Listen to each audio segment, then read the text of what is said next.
इन कोटा में कोचिंग को कैसे सेलेक्ट करें?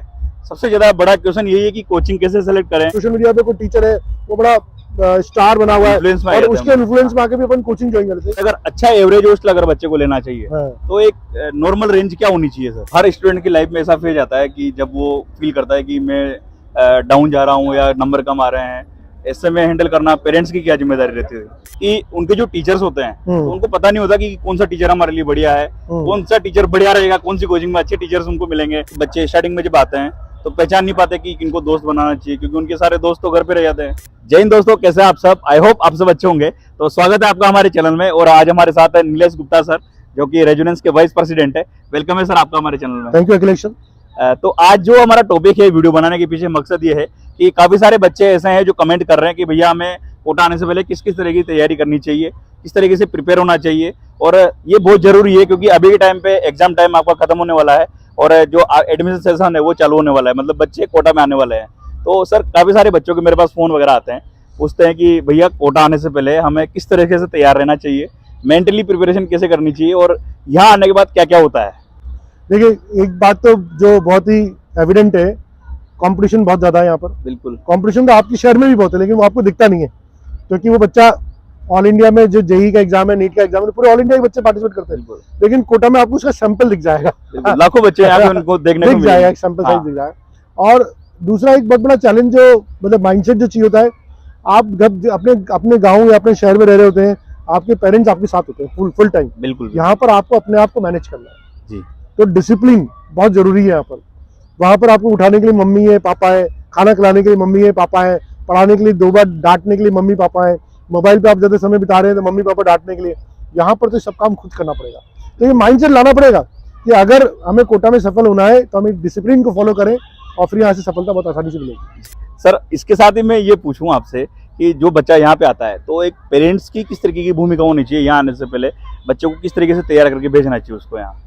देखिए, पेरेंट्स को भी यही समझाना चाहिए कि भाई आप थोड़े सा आप एक इंडिपेंडेंट लाइफ जीने वाले हैं, लेकिन इंडिपेंडेंट लाइफ जीने के साथ साथ आपको फ्रीडम तो मिलेगी, लेकिन रिस्पॉन्सिबिलिटी भी आपकी है जी। क्योंकि आप जिस कमिटमेंट के साथ आ रहे हैं कि हमें सिलेक्शन होना है और वो हवा में तो होगा नहीं, उसके लिए तो एक मेहनत होगी, एक कंसिस्टेंसी चाहिए होगी।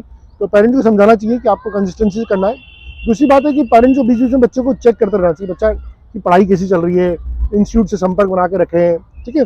और एक इवन अगर बच्चे के नंबर कम नहीं आए तो हम कोशिश करें कि हम अननेसेसरी प्रेशराइज नहीं करें। जनरली पेरेंट्स कहते हैं कि हम प्रेशराइज नहीं करते, लेकिन जनरली मैंने ऐसा देखा है पेरेंट्स प्रेशराइज करते हैं, अरे हम तेरी पढ़ाई के ऊपर कितना पैसा खर्च कर रहे हैं, अरे किसी और को सुना रहे होंगे, बच्चा सुन रहा होगा, मोबाइल में बात कर रहे होंगे।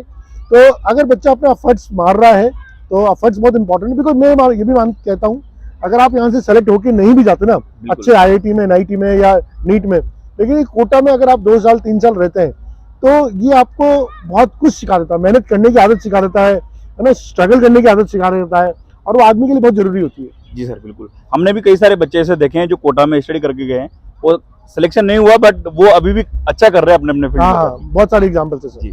तो सर कोटा की तो बात हमने कर ली कि कोटा में आने से पहले बच्चों को किस तरीके की तैयारी करनी चाहिए और पेरेंट्स को किस तरीके की तैयारी करनी चाहिए, लेकिन कोटा में कोचिंग को कैसे सेलेक्ट करें? सबसे ज्यादा बड़ा क्वेश्चन यही है कि कोचिंग कैसे सेलेक्ट करें, हॉस्टल्स कैसे सेलेक्ट करें और यहाँ मेस वगैरह खाने पीने की व्यवस्था कैसे सेलेक्ट करें? देखिए, कोचिंग सेलेक्ट करना बहुत इंपॉर्टेंट है। हाँ। और आप यूट्यूब के थ्रू या सोशल मीडिया के थ्रू कोचिंग कर रहे हैं, मालूम पड़ता रहता होगा। हाँ बिल्कुल। 2-3 चीजों का ध्यान रखना है। एक तो हम टॉप रैंक्स के जो माया जाल में उसमें नहीं फंसे। ये बात है ना कि इस इंस्टीट्यूट से फला रैंक आई, इसमें फला रैंक आई।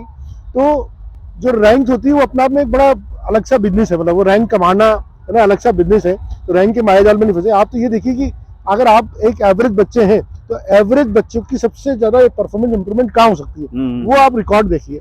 दूसरा चीज है कि अभी कई बार हम सोशल मीडिया के उसमें भी आए थे, कोई सोशल मीडिया पे कोई टीचर है वो बड़ा स्टार बना हुआ है और उसके इन्फ्लुएंस में आके भी अपन कोचिंग ज्वाइन करते हैं। कोचिंग जिसका थोड़ा सा एक पुराना एक कल्चर हो, बैकग्राउंड हो, ऐसी कोचिंग को आप चूज करें जिनका एक स्टेबल सिस्टम हो, पुरानी लीगेसी हो, उनको आप चूज करें। जी। इसके बाद अगर हॉस्टल की बात करें, क्योंकि बच्चा नया आएगा, पेरेंट्स को छोड़ के आएगा, सारे डिसीजन उसको खुद लेने हैं। हॉस्टल में आने के बाद खाना भी उनको मम्मी की पसंद का नहीं मिल पाएगा। तो ऐसी सिचुएशन में बच्चे को कैसे सेलेक्ट करना चाहिए?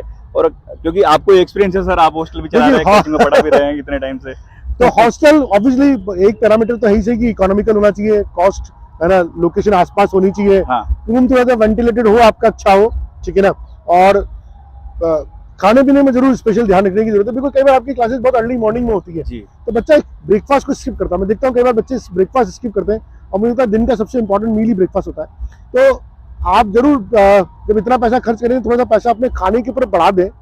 आपको हो सकता है कि मैच का खाना अच्छा नहीं मिले, कई बार अच्छा नहीं लगे, तो फ्रूट्स की व्यवस्था रखें, घर से आप कुछ खाने के सामान लेके आए। ये जो लड्डू वड्डू मम्मी बना के देती है बहुत काम आते हैं इस समय। जी और अवॉइड करें कि हम रोड साइड पे जो गोलगप्पे खा लेते हैं, टिकिया खा लेते हैं, उससे पेट बहुत जल्दी खराब होता है। और पेट खराब होने का मतलब है, तबीयत खराब होने का मतलब है 3-4 दिन की गई और आपका चैप्टर खत्म, बिल्कुल बैकलॉग शुरू।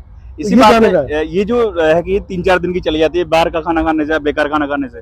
सर इससे रिलेटेड एक ये भी है कि बच्चे अभी क्या है सस्ता वाला ढूंढते हैं हॉस्टल, हाँ, सस्ते वाले के चक्कर में फंस जाते हैं कहीं ना कहीं। अब हॉस्टल में तो कहीं ना कहीं उनको पेमेंट तो निकालना होता है, मतलब खुद की कमाई तो निकालेंगे कम से कम। और अगर अच्छा एवरेज हॉस्टल अगर बच्चे को लेना चाहिए हाँ। तो एक नॉर्मल रेंज क्या होनी चाहिए सर? देखिए मुझे लगता है कि इस समय जिस तरह से कोटा में चल रहा है, आप 15 से 20 हजार की रेंज का हॉस्टल तो एक मिनिमम रेंज होगी चाहिए। हाँ 15 से 20 नहीं तब भी सर 12 से कम 15-18 हाँ, हजार 12 से 20 ही मान लीजिए आप। 12 से 20 हजार 12 से 20 हजार क्योंकि सर उसमें फूड क्वालिटी भी उनको मेंटेन करनी होती है, हाँ, सही बात है। facility उनको मेंटेन करनी होती है। और एक बार अगर बच्चा बीमार हो जाता है फूड क्वालिटी की वजह से तो उसका ये मान के चलो कि बैकलॉग फिर वापस से पूरा और फिर वो साइकिल है, साइकिल फिर आपका बैच नंबर कम आएंगे, बैच डिमोट हो जाएगा, कंपनी वैसी बनेगी, सब कुछ वैसा का वैसे ही होगा। तो सर अब जैसे कोचिंग की बात हो गई, हॉस्टल की बात हो गई, अब एक मेन पॉइंट आता है कि बच्चा जैसे यहाँ पे आ गया, कोचिंग में एडमिशन वगैरह भी ले लिया, सब कुछ रेडी हो गया उसका, तो उसको क्लासेस कैसे अटेंड करनी चाहिए और जब वो स्टडी करता है यहाँ पर तो उसको किस रेगुलेटरीज का ध्यान रखना चाहिए सर? देखिए बहुत सिंपल सा मूल मंत्र है, क्लास अटेंड करने के लिए जरूरी कि आपका रात में आपकी 8 घंटे की नींद पूरी हो। हाँ ऐसा नहीं कि आप रात भर जागे और फिर सुबह सुबह क्लास में चले गए, सुबह क्लास में चले गए, आपकी रात में नींद पूरी नहीं हो तो क्लास में जाके सोएंगे। और क्लास को ईमानदारी से अटेंड करना है। अगर आपने क्लास में जो टीचर पढ़ा रहा है उसको घर आके आपने 1 घंटे में रिवाइज कर लिया और 2-3 घंटे अगर आपने होमवर्क में दे दिए तो आपके सिलेक्शन में कोई रोक नहीं सकता। और अगर आपने क्लास में ध्यान से नहीं पढ़ा, ठीक है, और जो टीचर का दिया हुआ होमवर्क नहीं किया, उसको डिस्कशन नहीं किया, तो फिर बाद में आप टीचरों के पीछे भागते रहोगे, दिक्कत आएगी। तो वो डिसिप्लिन चाहिए बस सर क्लासेस का। एक बड़ा पॉइंट ये भी आता है कि बच्चे स्टार्टिंग में जब आते हैं तो पहचान नहीं पाते कि इनको दोस्त बनाना चाहिए, क्योंकि उनके सारे दोस्त तो घर पे रह जाते हैं, हाँ। स्कूल वाले दोस्त घर पे रह जाते हैं सारे, तो उनको किस चीजों का ध्यान रखना चाहिए दोस्त बनाते हुए सर? देखिए वो ड्रिवन दोस्त होने चाहिए। हाँ। दोस्त जो जिनका खुद का बहुत मेहनती हो, जिनका टारगेट हो कि यार हमें लाइफ में कुछ करना, दोस्त तो चाहिए। हाँ। दोस्त के बिना काम नहीं चलेगा, क्योंकि आपकी लाइफ में अप्स एंड डाउन बहुत आएंगे कोटा में। कभी आपके टेस्ट में नंबर कम आएंगे, कभी ज्यादा आएंगे, कभी सब्जेक्ट समझ में आएगा, कभी नहीं आएगा, कभी गिव अप करने का मन करेगा, कभी नहीं करेगा, तो अप्स एंड डाउन से बहुत आएंगे। तो ऐसे समय में आपके जो दोस्त होने चाहिए वो कैटलिस्ट की तरह काम करने चाहिए। कभी आप अपने दोस्तों को मोटिवेट करो, कभी आपके दोस्त आपको मोटिवेट करें।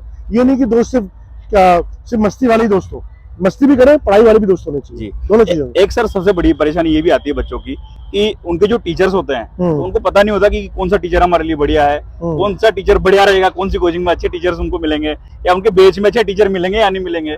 तो ये डाउट को कैसे सोल्व कर सकते हैं बच्चे? देखिए कोटा में टीचर्स का सैलरी पैकेज बहुत अच्छा होता है, तो जनरली जो टीचर सेलेक्ट किए जाते हैं वो सब बहुत अच्छे होते हैं। लेकिन कहीं पर भी होता ना कि परफेक्ट वर्ल्ड कहीं भी नहीं होता। कभी आपको फिजिक्स केमिस्ट्री का पेयर अच्छा मिल गया तो मैथ्स का टीचर अच्छा नहीं मिलेगा, कभी बायो का टीचर अच्छा, जूलॉजी का टीचर अच्छा मिल गया तो बॉटनी अच्छा नहीं मिलेगा। तो वो ना परफेक्ट वर्ल्ड तो बहुत मुश्किल से मिलता है। तो अगर आपको किसी पर्टिकुलर टीचर से प्रॉब्लम है, आप अपने इंस्टीट्यूट में जाइए, बात कीजिए, वो कोई ना कोई सोल्यूशन निकालेंगे। या टीचर से ही बात कीजिए कि सर मुझे थोड़ी सी आपकी स्टाइल समझ में नहीं आती, तो टीचर हो सकता है कि थोड़ा बहुत आपके हिसाब से फाइन ट्यून करने की कोशिश करे या आपके ऊपर स्पेशल ध्यान दे। लेकिन आप इंस्टीट्यूट के अंदर ही जब आपने इंस्टीट्यूट चूज कर लिया तो उसके ऊपर 100% विश्वास रखिए, इधर मत भागिए। एक बार जो इंस्टीट्यूट चूज कर लिया, फिर आपने कोई सा भी चूज किया हो, लेकिन उस पर जो विश्वास आपको करना होगा। तो सर जैसे क्लासेस की बात, कोचिंग के बाद हम बात करते हैं कि बच्चा जैसे एडमिशन ले लेगा तो वो क्लासेस को कैसे रूटीन करे, किस तरीके से उसका टाइम टेबल बनाए और किन की चीज़ों को फॉलो करना चाहिए बच्चा?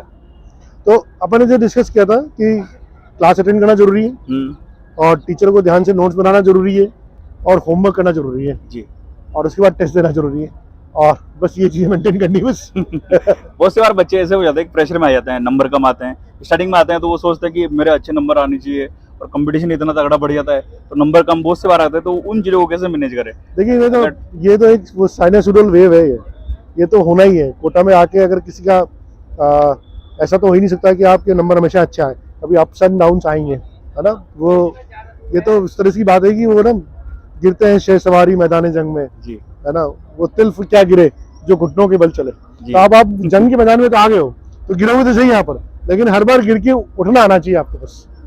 तो हर स्टूडेंट की लाइफ में ऐसा फेज आता है कि जब वो फील करता है कि मैं डाउन जा रहा हूँ या नंबर कम आ रहे हैं, इस समय हैंडल करना पेरेंट्स की क्या जिम्मेदारी रहती है? पेरेंट्स को इसमें ध्यान देने की जरूरत है कि बच्चे के नंबर कम ज़्यादा आएंगे, ये एक नेचुरल पार्ट है, और इस समय इमोशनल सपोर्ट दें, है ना।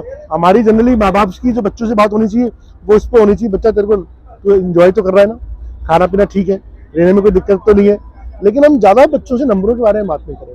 मार्क्स के बारे में जब बच्चे से बात करते हैं तो बच्चा कटना शुरू कर देता है। जी, तो दोस्तों आई होप आपको इस वीडियो से कुछ ना कुछ इन्फॉर्मेशन जो आप कोटा आने से पहले जानना चाहते थे वो जरूर मिली होगी, कुछ ना कुछ हेल्प जरूर हुई होगी आपको। और thank you so much sir, बच्चों के साथ ये सारी जानकारी साझा करने thank you sir. I hope बच्चे को कोई भी क्वेश्चन होंगे तो और कमेंट बॉक्स में लिख के जवाब दे सकते हैं। हाँ बिल्कुल, आप कमेंट बॉक्स में लिख सकते हैं, और नेक्स्ट वीडियो में ऐसी वीडियोज हमारी रेगुलर आती रहेगी। जो स्टूडेंट्स कोटा में आना चाहते हैं उनको किस तरीके से अपनी तैयारी करनी चाहिए यहाँ आने के बाद। अभी बहुत सारे बच्चे मेरे से हॉस्टल वगैरह की वीडियो की बोल रहे हैं, तो आने वाली वीडियोस हमारी वैसे भी रहने वाली है। ठीक है, तो फिलहाल इस वीडियो में इतना ही। आई होप आपको पसंद आया होगा। मिलते हैं अगले वीडियो में, तब तक के लिए जय हिंद।